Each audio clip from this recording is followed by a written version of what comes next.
నెల్లూరు జిల్లా చింతూరు మండలం ఎటపాక భద్రాచలం మధ్యలో ఆదివాసీ గుడిసెలను జేసీబీ సహాయంతో తొలగించారు భద్రతా దళాలు. ఖాళీగా ఉన్న ప్రభుత్వ స్థలంలో ఆదివాసులు గత కొంతకాలంగా గుడిసెలు వేసుకుని నివాసం ఉంటున్నారు.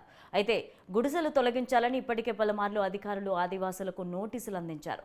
అయినప్పటికీ ఆదివాసులు గుడిసెలు ఖాళీ చేయకపోవడంతో నిన్న అర్ధరాత్రి జేసీబీల సహాయంతో గుడిసెలను తొలగించారు అధికారులు.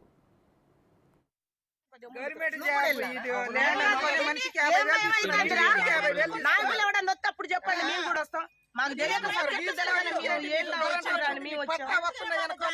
మేము అమ్మ దగ్గరనే ఉన్నాయి అనుకుని ఇట్లా జనాలు అబద్ధం ఆడేసి ఇట్లా మనిషి కంటికి 50,000 తీసుకున్నారు.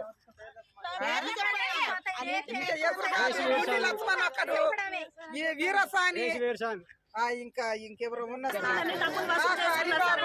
జనాల దగ్గర వీళ్ళ నమ్మేం చేశారు?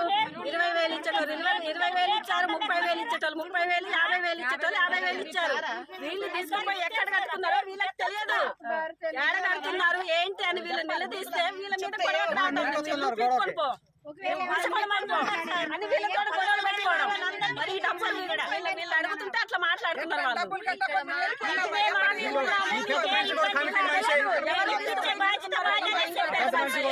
మనిషి ఉన్నాడు